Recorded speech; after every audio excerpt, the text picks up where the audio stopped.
నమస్కారం. ఐటీవీ వార్తలకు స్వాగతం. ముందుగా వార్తల్లోని ముఖ్యాంశాలు. మీ ఇంటికి నా ఇల్లు ఎంత దూరమో నా ఇంటికి మీ ఇల్లు అంతే దూరమన్న జోగి రమేష్. మాజీ మంత్రి జోగి రమేష్ ఇంటిపై టీడీపీ కార్యకర్తల దాడి. తీవ్రంగా స్పందించిన జోగి రమేష్, ఏం తప్పు చేశారని నా ఇంటిపై దాడి చేశారంటూ ఆగ్రహం. అధికారంలో ఎప్పుడూ మీరే ఉండరంటూ ఘాటు వ్యాఖ్యలు. లడ్డూ పవిత్రత కోసమే పోరాటం చేశామన్న సీఎం చంద్రబాబు. ఎన్డీడీబీ నివేదిక ఆధారంగానే మాట్లాడారని చంద్రబాబు స్పష్టం. దేవుని రాజకీయాల్లోకి లాగుతున్నారంటూ ఆవేదన. లడ్డూ అంశంలో క్షమాపణ అవసరం లేదన్న సీఎం. కేంద్ర బడ్జెట్ తెలంగాణకు తీవ్ర నిరాశ అన్న భట్టి. హైదరాబాద్ అభివృద్ధికి నిధులు కేటాయించలేదన్న విమర్శ. మెట్రో, మూసి, ఆర్ఆర్ఆర్కు మొండి చేయి. తెలంగాణ ప్రజలు ఆశలు నెరవేరలేదన్న భట్టి వ్యాఖ్యలు.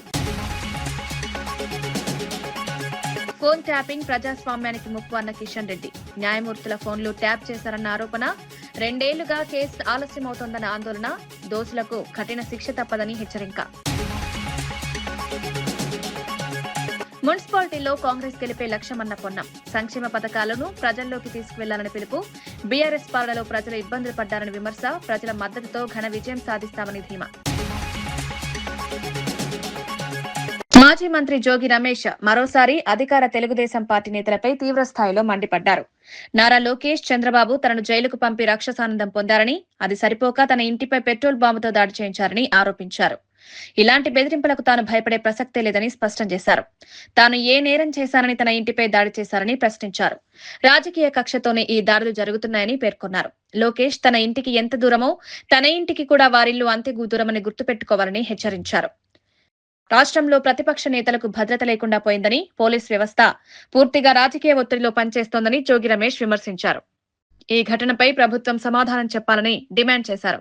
నన్ను జైల్లో పెట్టి రాక్షసానందం పొందించాలక నా ఇంటి మీద దాడి చేస్తావా? పెట్రోల్ బాంబులు వేస్తారా? అసలు ఇంత దుర్మార్గులాగా ప్రవర్తిస్తారు మీరు. నేనేమన్నాను?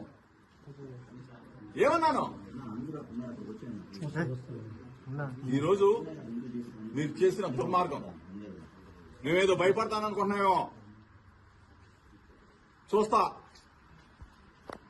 నువ్వు నీ గోండాలని, నీ రౌడీలని, నీ పిక్ పాకెట్ గాలని, బ్లేడ్ బ్యాచ్ని, గంజాయి బ్యాచ్ని విజయవాడ నుంచి, నలుమూల నుంచి నా ఇంటి మీద పంపిస్తావా? నీకు పిల్లలు లేరా? నీకు ఇల్లు లేదా? నీకు కుటుంబం లేదా? ఇవాళతో ఇది ఆగిపోతుంది అనుకుంటున్నావా? లోకేష్ ని చెప్తా ఉన్నా, నువ్వు ఇటువంటి రాక్షసానందాన్ని కన్నా నువ్వు తప్పైందని చెప్పకపోతే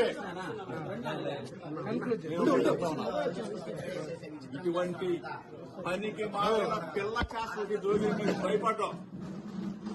చిన్నప్పటి నుంచి రాజకీయాల్లో ఉన్నా నీ పిల్ల చేసలకి, నీ వెర్రి చేసలకి నీకు నిన్న చెప్పా, ఒళ్ళు తగ్గించుకున్నావు కానీ నీ చిప్పు దొబ్బింది, నీ మెదడు మొత్తం దొబ్బింది. ఏం పనురాయి పనికి మానోడా? ఒక బలహీన వర్గాల వాడి మీద నా మీద తాడా. సిక్కుసారం వదిలేసి సన్నాసులాగా తయారైంది. తిరుమల లడ్డూలు కల్తీ అంశంపై ముఖ్యమంత్రి చంద్రబాబు నాయుడు తీవ్ర ఆవేదన వ్యక్తం చేశారు. తన కులదైవం వెంకటేశ్వర స్వామిని రాజకీయాల్లోకి లాగాలని చూస్తున్నారని ఆరోపించారు. కల్తీ నెయ్యి వ్యవహారంపై సిట్ వేయించింది తానేనని, ఎన్డీడీబీ నివేదిక ఆధారంగానే తాను మాట్లాడినట్టు స్పష్టం చేశారు. స్వామివారి విషయంలో మహాపాపం చేసి ఇప్పుడు తనపై ఎదురు దాడులు చేస్తున్నారని మండిపడ్డారు. కోట్లాది మంది భక్తుల మనోభావాలతో చెలగాటమాడుతున్నారని, తప్పుడు ప్రచారాలతో దేవుడినే బజారుకు లాగుతున్నారని విమర్శించారు. తిరుమల లడ్డు పవిత్రతను కాపాడమే తన లక్ష్యమని సీఎం తెలిపారు. ఏం మాట్లాడుతున్నారు అంటే, ఒక అడ్మినిస్ట్రేటర్గా నేను దీని మీద యాక్షన్ తీసుకునేదానికి ఒక సిట్ వేస్తే టుడే నేను అపాలజీ చెప్పాలనే పరిస్థితికి వచ్చారు. అంటే వాళ్ళ యొక్క బిహేవియర్ ఎట్టుంటుందో ఒక ఎగ్జాంపుల్ మాత్రం ఇది. నేను పవిత్రతను కాపాడాలి. నేను వెంకటేశ్వర స్వామి నా కులదైవం, నేను ఆరాధించే దేవుడు, నేను నమ్మే దేవుడు. No second thoughts. నేను ఎక్కడ అపచారం మీరు ఇన్నేళ్ళు చూశారు. ఇప్పుడు కూడా నేను మహాద్వారం ద్వారా పోను, ఎప్పుడు కూడా ఇక్కడనే వస్తా.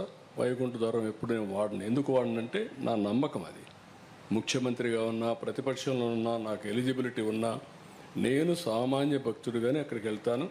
సామాన్య భక్తుడిగానే ఆయనకు సేవలు అందిస్తున్నా. నేను అలాంటి కార్యక్రమాల్లో నేనుంటే వీళ్ళకు నమ్మకం లేకపోతే వదిలేయచ్చు. కానీ అపచారం చేసి మహాపాపం చేసి మహాపాపాన్ని కూడా కప్పిపుచ్చుకోవడానికి తిరిగి దాడి చేయడం ఏమన్నా నాకైతే అర్థం కాదు. తిరిగి నా క్యారెక్టర్ అసాసినేషన్ ఆ పరిస్థితికి వచ్చేసారు వీళ్ళు. ఇది కరెక్ట్ కాదు. ఏదైనా సరే నేను ఎందుకంటే వెంకటేశ్వర స్వామిని వీళ్ళు బజార్కి ఏడవాలనుకున్నారు, నాకు ఏడవాలని లేదు. ఆయన పవిత్రత నేను నమ్మేది కలియుగ దేవుడు వెంకటేశ్వర స్వామి. వెంకటేశ్వర స్వామికి పవర్స్ ఉన్నాయి. ఆయన్ని కాపాడుకోవడమే కాకుండా మనల్ని కూడా కాపాడుతాడు. ఏ సమస్య అయినా సరే ఆయనే పరిష్కార మార్గానికి కూడా దోహదం చేస్తాడు, దారి చూపిస్తాడు. నేను ఎన్నోసార్లు చెప్పాను, వెంకటేశ్వర స్వామితో పెట్టుకున్న వాళ్ళకి ఇంకొక జన్మలో పనిష్మెంట్ కాదు, ఈ జన్మలోనే నమ్మకం. నేను చూసిన సంఘటనలు ఉన్నాయి. ఆంధ్రప్రదేశ్లో ప్రజాస్వామ్య విలువలు పూర్తిగా ఖూనీ అవుతున్నాయని వైఎస్ఆర్సీపీ ఎమ్మెల్సీ పర్వతిరెడ్డి చంద్రశేఖర్ రెడ్డి తీవ్ర విమర్శలు చేశారు. మాజీ మంత్రి అంబటి రాంబాబును అరెస్ట్ చేయడమే కాకుండా ఆయన ఇంటిపై దాడి జరగడం రాష్ట్రంలో జంగిల్ రాజ్యాంగం కొనసాగుతోందని సూచిస్తోందన్నారు. ఈ విధ్వంసానికి సీఎం చంద్రబాబు నాయుడు బాధ్యత వహించాలని డిమాండ్ చేశారు. ప్రతిపక్ష నేతలకు రక్షణ లేకుండా పోయిందని, ప్రజాస్వామ్యానికి ఇది అత్యంత ప్రమాదకర పరిస్థితి అని హెచ్చరించారు. రాష్ట్రంలో చట్టపాలన పూర్తిగా కుప్పకూలిపోయిందని, ఈ పరిస్థితులపై ప్రజలు ఆలోచించాల్సిన సమయం వచ్చిందన్నారు. చెప్పులతో చాట్లతో మీరు ఆయన్ని కొట్టించడానికి ప్రయత్నించి ఆయన హత్యాయత్నం ప్రయత్నం చేసినారు. అక్కడ ఉన్నటువంటి పోలీసుల సాక్షిగా పోలీసులు అందరూ చూస్తుండగానే వీటన్నిటినీ కూడా గుంటూరులో ఉన్నటువంటి టీడీపీ మోకలు చేసినటువంటి తీరు అందరం కూడా చూసినాం. అయితే ఎక్కడ కూడా అంబటి రాంబాబు గారు వాటన్నిటి కూడా ఎక్కడ కూడా బెదరకుండా ముందుకు సాగుతా ఉన్న క్రమంలో ఆయన్ని పోలీసులు అడ్డగించుకొని పోలీసు జీపులో ఎక్కించిన తర్వాత కూడా ఆయన ఉన్నటువంటి వెహికల్ ని అడ్డగించుకొని దాన్ని రాళ్లతో కొడతా ఉన్నప్పుడు ఆయన ఆవేశంగా పైకి లేచి కొన్ని మాటలు మాట్లాడడం కూడా జరిగింది అక్కడ ఉన్నటువంటి వారిని ఉద్దేశించి. అయితే వాటిని వక్రీకరించి చంద్రబాబు నాయుడు గారిని తిట్టినారని చెప్పి మీరు మాట్లాడిన తర్వాత ఆయన మళ్ళీ తిరిగి ఇంటికి వచ్చిన తర్వాత నేను చంద్రబాబు నాయుడు గారి గురించి మాట్లాడలేదని చెప్పి ఆయన స్వయంగా ఒక ప్రెస్ మీట్ పెట్టి మాట్లాడినటువంటి విధానం కూడా నిన్న చూసినాం. అయినప్పటికీ కూడా చంద్రబాబు నాయుడు గారు ఎప్పుడెప్పుడు అంబటి రాంబాబుని అరెస్ట్ చేయాలా, ఆయనకు ఉన్నటువంటి రెడ్ బుక్ లిస్ట్ లో ఉన్నటువంటి ప్రధానమైన పేర్లు అంబటి రాంబాబు గారు కూడా ఉన్నారు కాబట్టి ఆయన మీద ఎప్పుడెప్పుడు అరెస్ట్ చేద్దామన్న ఆలోచన మీకు ఉంది కాబట్టి ఆయన బయటకు వచ్చి వివరణ ఇచ్చిన తర్వాత కూడా వారింటి మీదకి మనుషుల్ని పంపించి కొన్ని వందల మందిని ఆయన ఆఫీసులో ఉన్నారని తెలిసినా కూడా వాళ్ళ ఇంటి మీదకి, వాళ్ళ ఇంట్లో వాళ్ళ కూతురు వాళ్ళ భార్య లాంటి మహిళలందరూ ఉన్నా కూడా ఆ ఇంటి మీదకి పంపించి దారుణమైనటువంటి విధ్వంసం చేసినటువంటి పరిస్థితి నిన్న మనం చూసినాం. అటువంటి పరిస్థితుల్లో కూడా అంబటి రాంబాబు గారు ధైర్యంగానే ఉన్నారు. అయినప్పటికీ కూడా చల్లారినటువంటి చంద్రబాబు నాయుడు గారు అంబటి రాంబాబు గారిని అరెస్ట్ చేయమని చెప్పినటువంటి విధానం ఈరోజు సిగ్గుపడతా ఉన్నాం. ఏంటి మీరు చేస్తున్నటువంటిది? అంబటి రాంబాబు గారిని కొట్టించడానికి, హత్యాయత్నం చేయడానికి మీరు ప్రయత్నించినారు. ఎక్కడ పోలీసుల సాక్షిగా పోలీసుల ముందే ఇవన్నీ కూడా జరుగుతూ ఉన్నాయి. అయినా మళ్ళీ మీరు మీ ఆవేశం చల్లారకుండా ఈరోజు అంబటి రాంబాబు గారిని అరెస్ట్ చేసినటువంటి తీరు చూస్తే వరుస పెట్టి ఎంతమంది మీద, మొన్న భూమన కరుణాకర్ రెడ్డి గారి ఇంటి మాజీ మంత్రి అంబటి రాంబాబు అరెస్టుపై బైరెడ్డి సిద్ధార్థరెడ్డి ఘాటు వ్యాఖ్యలు చేశారు. ఆడా ఉంటాం ఈడా ఉంటాం అంటూ అధికార పార్టీకి మాస్ వార్నింగ్ ఇచ్చారు. తిరుమల నెయ్యి కల్తీ కేసులో పందికొవ్వు లేదని తేలడంతో ప్రభుత్వం డైవర్షన్ పాలిటిక్స్ చేస్తోందని ఆరోపించారు. మహిళలపై దాడులు జరుగుతున్నా పోలీస్ వ్యవస్థ ఏం చేస్తోందని ప్రశ్నించారు. రేపు వైఎస్ఆర్సీపీ అధికారంలోకి వస్తుందని, అప్పుడు జరిగిన ప్రతి దాడికి లెక్క తెలుస్తామని హెచ్చరించారు. రాజకీయ కక్షతోని అంబటి రాంబాబుపై కేసులు పెట్టారని, ఇది ప్రజాస్వామ్యానికి ముప్పుగా మారిందన్నారు. లేదని చెప్పి ఛార్జ్ షీట్ లో వేసినారు. మళ్ళీ ఇప్పుడు దీనికి ఏం సమాధానం చెప్తారు అంటే పందికొవ్వు లేదు కానీ కల్తీ ఉందట. మళ్ళీ పందికొవ్వు ఆడికి పోయింది? వీళ్ళు తిన్నారా అంటే ఏదన్నా మాట మాట్లాడితే దాడి చేస్తారా? ఇళ్లపైకి పోతారా? డైవర్షన్ పాలిటిక్స్ కాక ఏం చేస్తున్నారు వీళ్ళు ఈరోజు? ఇళ్లపైన దాడి చేసి, పిల్లలను ఆడవాళ్లపైన దాడులు చేసి, రాత్రి 5 గంటలు జరిగింది ఘర్షణ. 5 గంటల వరకు పోలీసులు ఏం చేస్తున్నారు? ఎస్పీ గారికి ఫోన్ చేస్తే ఫోన్ ఎత్తలే, ఐజీ గారికి ఫోన్ చేస్తే ఫోన్ ఎత్తలే, డీజీపీ గారికి ఫోన్ చేస్తే ఫోన్ ఎత్తలే. అంటే పూర్తిగా మీరు అందరినీ చంపేయండి, చంపేసిన తర్వాత ఏమైందో చూడ్డానికి వస్తామని చెప్తున్నారా? ఇదే రేపు వైఎస్ఆర్ కాంగ్రెస్ పార్టీ వచ్చిన తర్వాత రిపీట్ అయితే మీరు తట్టుకోగలుగుతారా? దాడి చేసిన ప్రదేశంలో మేమే ఉంటాం, పరిగెత్తుకుంటే పోలీస్ స్టేషన్ పోతే ఆడ మేమే ఉంటాం, గాయాలతో హాస్పిటల్ పోతే ఆడ మేమే ఉంటాం, చివరికి మీరు నిద్రపోతే కళలో కూడా మేమే ఉంటాం. కాబట్టి చర్యకు ప్రతి చర్య ఖచ్చితంగా ఉంటుంది. ఎక్కడైనా తప్పు చేస్తేనో, క్రిమినల్స్ చేస్తేనో, క్రిమినల్ యాక్టివిటీస్ చేస్తేనో పోలీసులు చర్యలు తీసుకుంటే అదొక అర్థం. కానీ అమాయకుల పైన సామాన్యుల కేంద్ర బడ్జెట్ లో తెలంగాణకు మొండి చేయి చూపించారని డిప్యూటీ సీఎం భట్టి విక్రమార్క విమర్శించారు. మూసీ ప్రక్షాళన, నగరాభివృద్ధి, regional ring road, metro rail వంటి కీలక అంశాలకు నిధులు కేటాయిస్తారని ఆశించామని తెలిపారు. Biopharma, electronic ecosystem, medical hub గా ఉన్న హైదరాబాద్ ను బడ్జెట్ లో విస్మరించడం శోచనీయమన్నారు. స్పోర్ట్స్ డెవలప్మెంట్ కోసం రాష్ట్రం కృషి చేస్తున్నా కేంద్రం మద్దతు ఇవ్వలేదన్నారు. ఈ బడ్జెట్ తెలంగాణ ప్రజల ఆశలను నిరాశపరిచిందని భట్టి విక్రమార్క స్పష్టం చేశారు. లాంటి దాన్ని హైదరాబాద్లో పెట్టి ఎలక్ట్రానిక్స్ని పెద్ద ఎత్తున ఈ ప్రాంతంలో ఒక ఎకో సిస్టమ్ తయారు కావడానికి పునాదులు ఇస్తుంది. ఈరోజు ఎలక్ట్రానిక్స్ అంటే హైదరాబాద్ అంటే ఎలక్ట్రానిక్స్ అనే పరిస్థితి ఉన్న దాంట్లో ఇవాళ కనీసం అది తెలంగాణ రాష్ట్రాన్ని అందులో పొందుపరుచుకోవటం చాలా బాధాకరం. అట్లాగే ఎస్టాబ్లిషింగ్ ఆఫ్ కెమికల్ పార్క్స్ అన్నారు. కెమికల్ పార్క్స్ అనగానే ఫార్మా లాంటి ఇండస్ట్రీకి సంబంధించి హైదరాబాద్ తెలంగాణ రాష్ట్రం is known for pharma hub. So ఇటువంటి ఫార్మా హబ్ లాగా ప్రపంచ దేశాలకే పెద్ద ఎత్తున పరిచయం ఉన్నటువంటి హైదరాబాదు తెలంగాణ రాష్ట్రానికి సంబంధించి, లేకపోతే గతంలో కోవిడ్ వచ్చినప్పుడు ఈ దేశానికే కాదు ప్రపంచానికి కూడా ఇక్కడ నుంచే మనం ఏం చేసామో ఏం అందించామో మనందరికీ తెలుసు. సాక్షాత్తు ప్రధానమంత్రి గారు కూడా ప్రత్యేకమైన ఫ్లైట్ వేసుకొని ఇక్కడికి వచ్చి భారత్ బయోటెక్ చూసి సందర్శించి ఏర్పాటు చేసి వెళ్ళినటువంటి వాడు. మరి ఇంత ప్రఖ్యాతిగాంచిన హైదరాబాద్ నగరాన్ని కానీ తెలంగాణని కానీ ఇందులో పొందుపరుచుకోలేకపోవటం చాలా బాధ అనిపిస్తూ ఉంది. ఇది అట్లాగే ఎఫోర్డబుల్ స్పోర్ట్స్ గూడ్స్ అన్నారు. అఫోర్డబుల్ స్పోర్ట్స్ అన్నప్పుడు మనం అందరికీ తెలిసింది, ఈ మధ్యనే మనం స్పోర్ట్స్ మీద పెద్ద ఎత్తున ఈ రాష్ట్ర ప్రభుత్వం ఎంత పెద్ద ఎత్తున ముందు పోతుందో కూడా తెలుసు. గ్లోబల్ సమ్మిట్లో ప్రత్యేకంగా మనం విజన్ డాక్యుమెంట్ రిలీజ్ చేసినప్పుడు 2047 విజన్ డాక్యుమెంట్లో మనం we have given so much of focus on sports. Phone tapping అత్యంత తీవ్రమైన నేరమని కేంద్ర మంత్రి కిషన్ రెడ్డి స్పష్టం చేశారు. గత ప్రభుత్వ హయాంలో న్యాయమూర్తులు, రాజకీయ నేతలు, సినీ ప్రముఖులు, వ్యాపారవేత్తల ఫోన్లను అక్రమంగా ట్యాప్ చేశారని ఆయన ఆరోపించారు. కేసీఆర్ తన అల్లుడి ఫోన్ ను కూడా ట్యాప్ చేశారని కవితే స్వయంగా వెల్లడించారని గుర్తు చేశారు. ఫోన్ ట్యాపింగ్ కేసు విచారణ 2 ఏళ్లుగా ఆలస్యమవుతోందని, ఇలాంటి చర్యలు ప్రజాస్వామ్యానికి ముప్పుగా మారతాయని కిషన్ రెడ్డి హెచ్చరించారు. ప్రజల వ్యక్తిగత స్వేచ్ఛకు భంగం కలిగించే ఈ నేరాన్ని తేల్చాల్సిన బాధ్యత దర్యాప్తు సంస్థలపై ఉందన్నారు.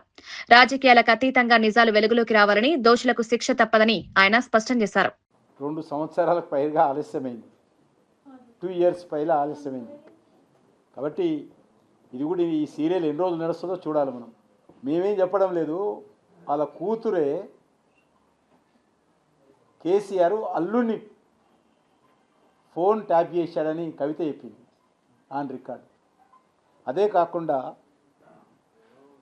తెలంగాణ పోలీసులు హైకోర్టు జడ్జిల ఫోన్ ట్యాపింగ్ జరిగిందని హైకోర్టులో అఫిడవిట్ వేశారు.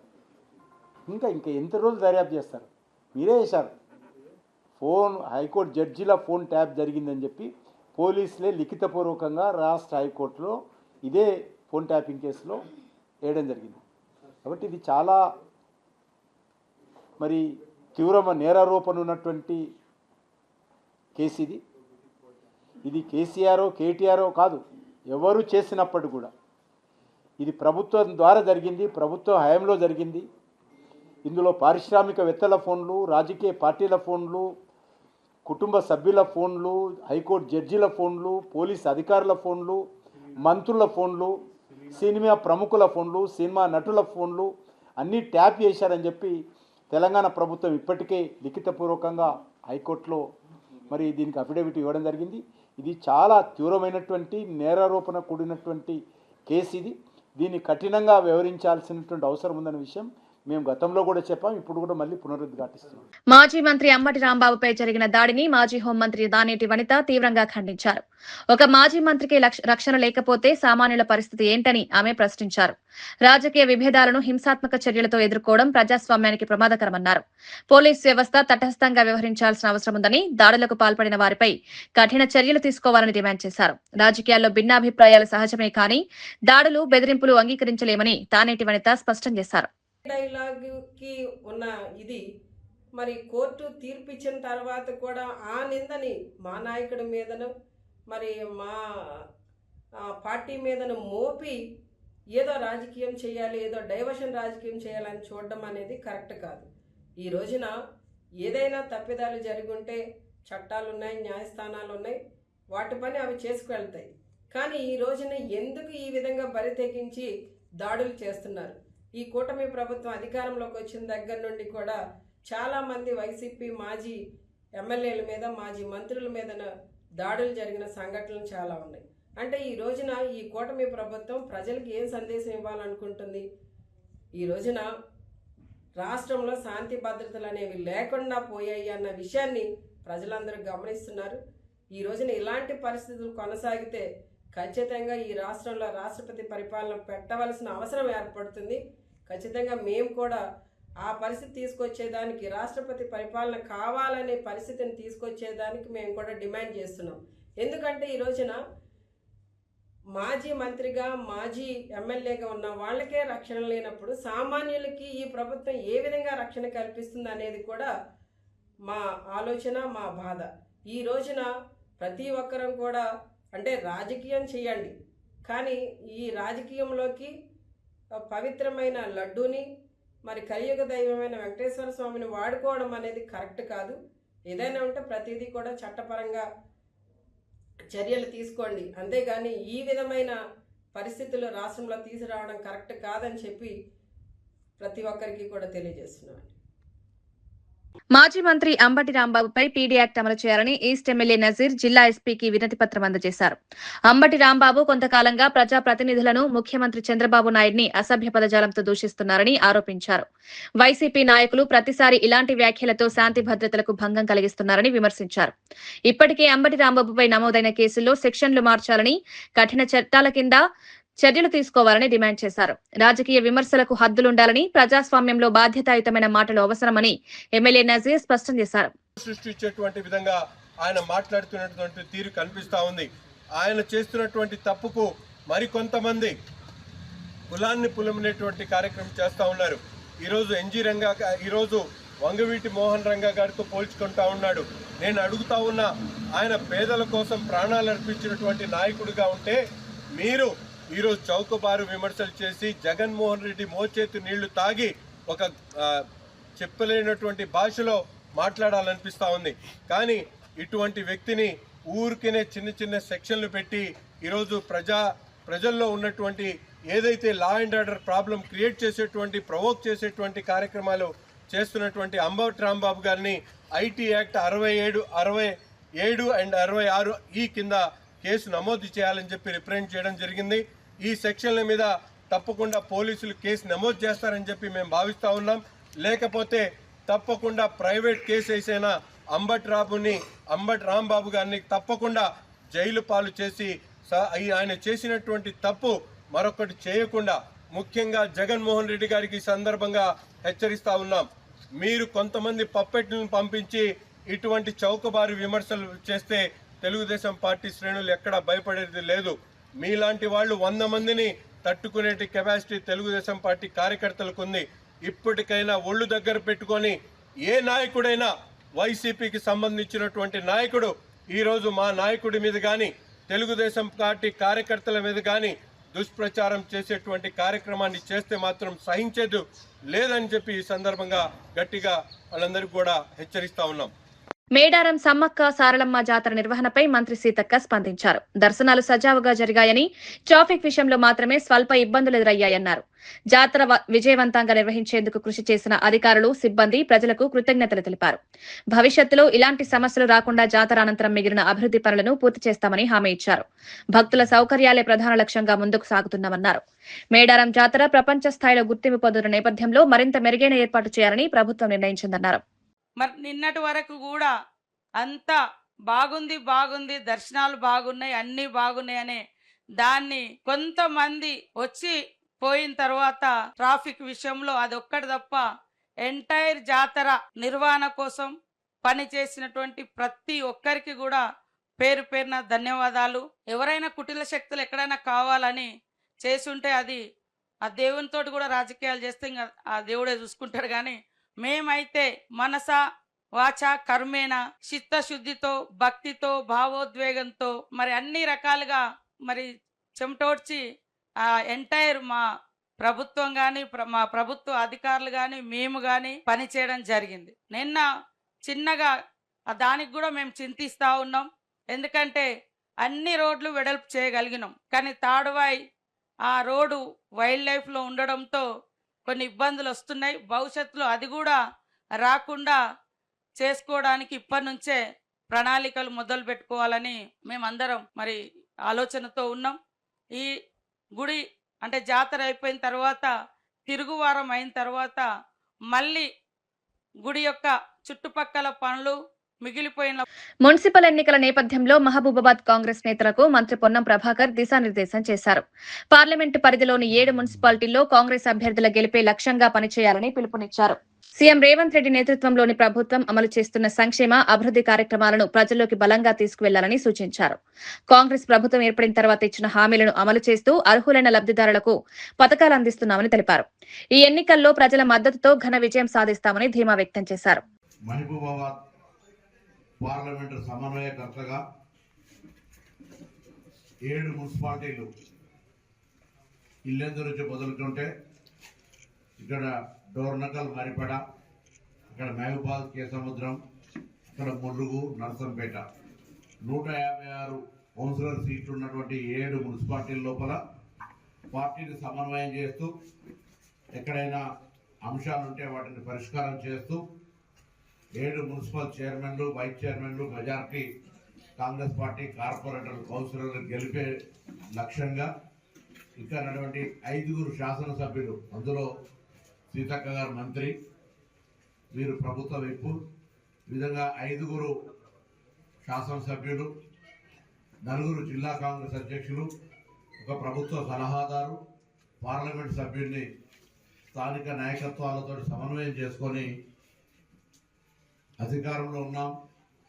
గౌరవ ముఖ్యమంత్రి రేవంత్ రెడ్డి గారి నాయకత్వంలో అటు గ్రామీణ ప్రాంతాలకు ఇటు పట్టణ ప్రాంతాలకు సంబంధించినటువంటి ప్రజలకు అనేక లబ్ధి కలిగేటువంటి అంశాలు ఈ ప్రభుత్వం వచ్చిన తర్వాత చేస్తోంది. ముఖ్యంగా 10 సంవత్సరాలు ఆ ప్రభుత్వం ఇచ్చినటువంటి వాగ్దానాలను అమలు చేయక ప్రజలు విసిగి వేసారినటువంటి డబుల్ బెడ్రూమ్ల స్థానం లోపల మేము ఇందిరమ్మ ఇళ్ల శాంక్షన్, పేదలందరికీ అర్హులకు మొదటి సంవత్సరంలో 3,500 ఇళ్ళు, అదేవిధంగా 10 సంవత్సరాలు చెప్పులు అడిగేటట్టు తిరిగినటువంటి రేషన్ కార్డులు ఈరోజు కూడా ఎన్నికల సందర్భం కాదు, ఇది సంవత్సరం కాలం పాటు ఎవరు అడిగితే అర్హత ఉంటే వారికి రేషన్ కార్డు ఇచ్చే విధంగా ఈ ప్రభుత్వం నిర్ణయం తీసుకొని 100,000 సంఖ్య లోపల రేషన్ కార్డు. కేంద్ర బడ్జెట్ దేశ అభివృద్ధికి దిశానిర్దేశం చేసేలా ఉందని కేంద్ర మంత్రి ఈటెల రాజేందర్ అన్నారు. హైదరాబాద్ కేంద్రంగా ప్రతిపాదించిన స్పీడ్ రైల్ ప్రాజెక్టు తెలంగాణ అభివృద్ధికి కీలకంగా మారుతుందన్నారు. ఈ బడ్జెట్ లో పేదలు, యువత, విద్యార్థులకు పెద్దపీట వేశారని స్పష్టం చేశారు. ముఖ్యంగా స్టార్టప్స్ కు ప్రోత్సాహం కల్పించే విధంగా పలు విధానాలు తీసుకొచ్చినట్టు తెలిపారు. ఉపాధి అవకాశాల పెంపు, నైపుణ్యాభివృద్ధి కార్యక్రమాలకు బడ్జెట్లో ప్రాధాన్యత ఇవ్వడం దేశ భవిష్యత్తుకు మేలు చేస్తుందని అభిప్రాయపడ్డారు. దేశ ప్రజల సంక్షేమమే లక్ష్యంగా ఈ బడ్జెట్ రూపొందిందని, ఆర్థిక స్థిరత్వంతో పాటు మౌలిక వసతుల అభివృద్ధికి ఇది దోహదపడుతుందని ఈటెల రాజేందర్ వ్యాఖ్యానించారు.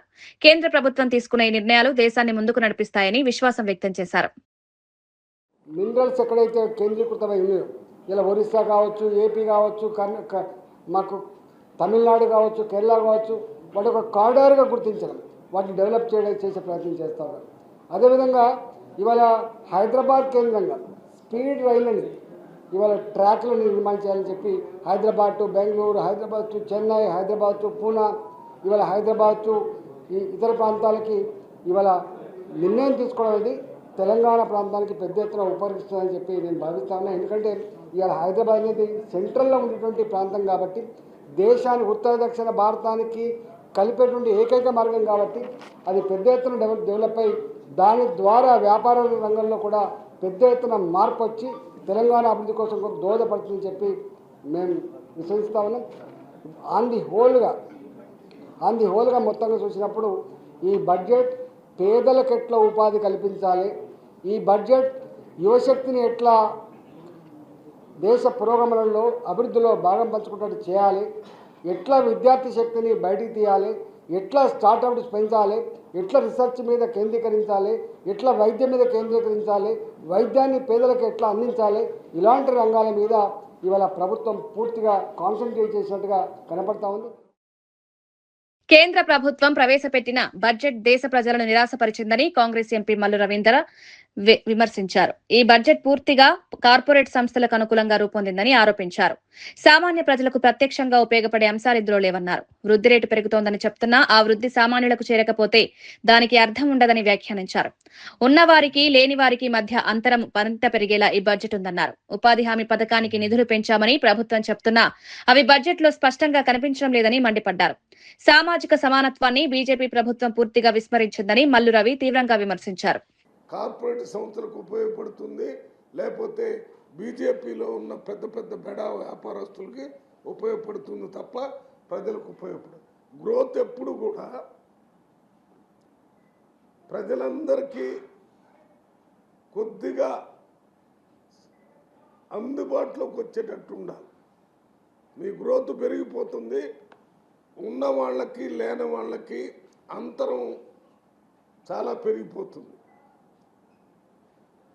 సోషల్ ఈక్వాలిటీ తీసుకొని రావాలనేది మన రాజ్యాంగం యొక్క ప్రాథమిక ఫండమెంటల్గా డైరెక్షన్. అది ఆ ఈక్వాలిటీని పూర్తిగా బీజేపీ ప్రభుత్వం మర్చిపోయింది. మీరు చేస్తున్నటువంటి, మీరు ప్రకటిస్తున్నవన్నీ కూడా ఒక పెద్ద స్థాయిలో ఉన్న వాళ్ళకే ఉపయోగపడటం వల్ల పేదవాళ్ళు ఇంకా పేదవాళ్ళు అవుతున్నారు, నిరుపేదలు ఇంకా నిరుపేదలు అవుతున్నారు. మన్రేగాకు సంబంధించిన బడ్జెట్ గురించి మీరు మాట్లాడలేదు, దాని గురించి పెంచినట్టు కూడా బడ్జెట్ మన్రేగా పెంచామని చెప్తున్నారు కదా, అది పెంచింది రిఫ్లెక్ట్ కావాలి కదా. ఫోన్ ట్యాపింగ్ కేసులో మాజీ సీఎం కేసీఆర్ కు సిట్ నోటీసులు ఇవ్వగానే బీఆర్ఎస్ నేతలు ర్యాలీ, నిరసనల పేరుతో సెంటిమెంట్ సృష్టిస్తున్నారని మంత్రి అడ్లూరి లక్ష్మణ్ కుమార్ విమర్శించారు. ఇది విచారణ నుంచి తప్పించుకునే అటెన్షన్ డైవర్షన్ రాజకీయమని ఆయన వ్యాఖ్యానించారు. నిజాయితీ ఉంటే విచారణకు హాజరై సమాధానం చెప్పాలని సూటిగా సూచించారు. ఫోన్ ట్యాపింగ్ వంటి తీవ్రమైన ఆరోపణలపై చట్టం తన పని తాను చేస్తుందని, చట్టానికి ఎవరూ అతీతులు కాదని స్పష్టం చేశారు. ప్రజలను మభ్యపెట్టే మాయమాటలు ఇక పనిచేయవని హెచ్చరిస్తూ న్యాయపరమైన ప్రక్రియకు సహకరించాల్సిందని ఆయన స్పష్టం చేశారు. నాయకత్వం గాని దేశం కోసం పోరాటం చేస్తే ఆ పోరాటం కోసం త్యాగం చేసిన విధంగా శాంతి యాత్రలని, నిరసన యాత్రలని టిఆర్ఎస్ పార్టీ వారి యొక్క శ్రేణులకు పిలుపునిచ్చుకుంటూ మన కాంగ్రెస్ పార్టీపై ప్రభుత్వానికి బురద జల్లే కార్యక్రమం చేపడతారు. ఈరోజు ఈ మున్సిపల్ జరగబోయే ఎన్నికల లోపల ఏ విధంగా సెంటిమెంట్ ని క్రియేట్ చేద్దామనే ఆలోచనతోని, దురుద్దేశంతోని, ఓ దురాలోచనతోని వారు ఇలా ఏది పడితే అదే మాట్లాడతారు. మేము ఒకటే మాట చెప్పదలుచుకున్నాం మాజీ ముఖ్యమంత్రి కేసీఆర్ గారు కానీ, బీఆర్ఎస్ పార్టీకి ఉన్నటువంటి మాజీ మంత్రులకు కానీ, ఈ సిట్ ఏదైతే దర్యాప్తు ఏదైతున్నదో ఫోన్ ట్యాపింగ్ చేసి ఆ ఫోన్ ట్యాపింగ్ ద్వారా ఎదుటి వ్యక్తుల యొక్క సమాచారం సేకరించి వాళ్ళని బ్లాక్మెయిల్ చేసి వాళ్ళ భూములు రాయించుకొని వ్యాపార పరంగా బ్లాక్మెయిల్ చేసి అన్ని విధాల ఇబ్బంది పెట్టింది మీరు కాదా? మీరే కదా అప్పుడు సర్కార్లో ఉన్నది. మీరు చేసిన పాపమే కదా ఈ రోజు నోటీసులు ఇచ్చింది తప్ప పొగలేని దగ్గరైతే రాదు కదా. మీరు చేసిన పాపాలకు, మీరు చేసిన తప్పులకు, వాటి కాళేశ్వరం పేరు మీద ఒక పాపం దోసుకోవడం, ఇలా సిట్టు ఇలా నోటీసులు ఇచ్చిన తర్వాత ఫోన్ ట్యాపింగ్ అనే ఒక అత్యంత దుర్మార్గమైన చర్య అది. మరి ఆ చర్య చేసి, ఆ తప్పులు చేసి పూర్తి ఆధారాలతోని సిట్ అధికారులకు దొరికిపోయి దాని దర్యాప్తు కోసము నోటీస్ ఇస్తే ఇక ఏ లెవెల్ అంటే ఆ లెవెల్లో మాట్లాడుతున్నారు. ఏదేమైనా చట్టం తన పని తను చేసుకుంటూ పోతుంది. చట్టానికి ఎవరు చుట్టాలు కాదు. ఇలా కల్వకుట్ల చట్టాన్ని చేసుకుంటాం, కల్వకుట్ల రాజ్యాన్ని నడిపిస్తాం అంటే ప్రజలు మార్పు కోరుకొని ఇవాళ రాష్ట్రంలో రాక్షస పాలన కొనసాగుతోందనడానికి అంబటి రాంబాబుపై జరిగిన దాడి నిదర్శనమని వైఎస్ఆర్సీపీ నేత వైవి సుబ్బారెడ్డి మండిపడ్డారు. దాడి జరిగిన సమయంలో పోలీసులు అక్కడే ఉండి ప్రేక్షక పాత్ర పోషించారని ఆరోపించారు. ప్రజాస్వామ్యంలో ప్రతిపక్ష నేతలపై ఈ తరహా దాడులు జరగడం అత్యంత ప్రమాదకరమన్నారు. మాజీ మంత్రిపై దాడి జరగడం రాష్ట్రంలో శాంతి భద్రతల పరిస్థితిని ప్రశ్నార్థకంగా మార్చిందని పేర్కొన్నారు. ఈ ఘటనను కేంద్ర ప్రభుత్వ దృష్టికి తీసుకువెళ్లి న్యాయం సాధిస్తామని స్పష్టం చేశారు. రాజకీయ కక్షతోనే ఇటువంటి దాడులు జరుగుతున్నాయని ఆరోపిస్తూ బాధ్యులపై కఠిన చర్యలు తీసుకోవాలని డిమాండ్ చేశారు. ప్రజాస్వామ్య విలువలను కాపాడాల్సిన బాధ్యత ప్రభుత్వంపై ఉందన్నారు. నిన్న ఆంధ్రప్రదేశ్ మాజీ మంత్రి senior YSR Congress party senior leader Ambati Rambabu గారు ఇంటిపై ఆయనపై జరిగిన దాడి చూస్తే ఆంధ్రప్రదేశ్ రాష్ట్రంలో ప్రజాస్వామ్యం ఉందా లేదా రాక్షస పాలన కొనసాగిస్తున్నారు కూటమి ప్రభుత్వం అధికారంలోకి వచ్చినాక అనే దానికి నిదర్శనం జరిగిన సంఘటన. నేను సాయంకాలం 5 గంటల నుంచి రాత్రి 10:30 వరకు దాదాపు 1,000 మంది 2-3 వేల మంది కార్యకర్తలు, తెలుగుదేశం పార్టీ గూండాలు, రవిడీలు అంబటి రాంబాబు ఇంటిపై దాడి చేసి కార్లు తగలబెట్టి, ఆఫీస్ తగలబెట్టి, ఇంటి కిటికీలు కూడా పగలగొట్టి దారుణంగా దారుణ చర్య జరుగుతుంటే పోలీసులు ప్రేక్షక పాత్ర పోషిస్తున్నారు. అంటే పోలీసు ఉన్నారు అక్కడ, దేనికి? దాడిని సక్రమంగా జరిగేటట్టు చూడటానికి కానీ ప్రొటెక్షన్ ఇవ్వడానికి కాదన్నది రుజువైంది నిన్నటి సంఘటనతో. ఈ సంఘటనపై మేము వైఎస్ఆర్ కాంగ్రెస్ పార్టీ అధ్యక్షుడు గారు జగన్మోహన్ రెడ్డి గారి ఆదేశాల ప్రకారం కేంద్ర ప్రభుత్వం దృష్టికి తీసుకెళ్లి ఆంధ్రప్రదేశ్ రాష్ట్రంలో శాంతి భద్రతను పరిరక్షించాల్సిన అవసరం ఉంది. కేంద్ర ప్రభుత్వం ఇంటర్ఫీర్ అవ్వాల్సిన అవసరం ఉంది. ఇటువంటి దారుణమైన పరిస్థితుల్లో ఒక మాజీ మంత్రికే ప్రాణ రక్షణ లేకుండా ఇంటి మీద దాడి చేస్తుంటే పోలీసులు ప్రేక్షకుల్లాగా చూస్తున్నారంటే ఎటువంటి పాలన సాగుతుందో గమనించాలని చెప్పి కేంద్ర హోంశాఖ మంత్రి అమిత్ షా గారికి, హోం సెక్రటరీ గారికి కూడా కలిసి విన్నవించే కార్యక్రమం చేస్తాం. ఇటువంటి సంఘటనలు మళ్ళా జరగకుండా ఉండాలంటే కేంద్ర ప్రభుత్వం చర్యలు తీసుకునే కార్యక్రమం చేయాలి అని చెప్పి వైఎస్ఆర్ కాంగ్రెస్ పార్టీ నుంచి మేము డిమాండ్ చేస్తున్నాం. వార్తలు ముగించే ముందు ముఖ్యాంశాలు మరోసారి. మీ ఇంటికి నా ఇల్లు ఎంత దూరమో నా ఇంటికి మీ ఇల్లు అంతే దూరమన్న జోగి రమేష్. మాజీ మంత్రి జోగి రమేష్ ఇంటిపై టీడీపీ కార్యకర్తల దాడి, తీవ్రంగా స్పందించిన జోగి రమేష్ ఏం తప్పు చేశారని నా ఇంటిపై దాడి చేశారంటూ ఆగ్రహం, అధికారంలో ఎప్పుడూ మీరే ఉండరంటూ ఘాటు వ్యాఖ్యలు. లడ్డూ పవిత్రత కోసమే పోరాటం చేశామన్న సీఎం చంద్రబాబు, ఎన్డీడీబీ నివేదిక ఆధారంగానే మాట్లాడారని చంద్రబాబు స్పష్టం. దేవుని రాజకీయాల్లోకి లాగుతున్నారంటూ ఆవేదన, లడ్డూ అంశంలో క్షమాపణ అవసరం లేదన్న సీఎం. కేంద్ర బడ్జెట్ తెలంగాణకు తీవ్ర నిరాశ అన్న భట్టి, హైదరాబాద్ అభివృద్ధికి నిధులు కేటాయించలేదన్న విమర్శ, మెట్రో, మూసి, ఆర్ఆర్ఆర్కు మొండి చేయి, తెలంగాణ ప్రజలు ఆశలు నెరవేరలేదన్న భట్టి వ్యాఖ్యలు. ఫోన్ ట్యాపింగ్ ప్రజాస్వామ్యానికి ముప్పు అన్న కిషన్ రెడ్డి, న్యాయమూర్తుల ఫోన్లు ట్యాప్ చేశారన్న ఆరోపణ, 2 ఏళ్లుగా కేసు ఆలస్యమవుతోందన్న ఆందోళన, దోషులకు కఠిన శిక్ష తప్పదని హెచ్చరిక. మున్సిపాలిటీలో కాంగ్రెస్ గెలిపే లక్ష్యమన్న పొన్నం, సంక్షేమ పథకాలను ప్రజల్లోకి తీసుకువెళ్లాలని పిలుపు, బీఆర్ఎస్ పాలనలో ప్రజలు ఇబ్బందులు పడ్డారని విమర్శ, ప్రజల మద్దతుతో ఘన విజయం సాధిస్తామని ధీమా. ఇవి ఈనాటి వార్తా విశేషాలు. మరో బులెటిన్లో మళ్ళీ కలుద్దాం. నమస్కారం.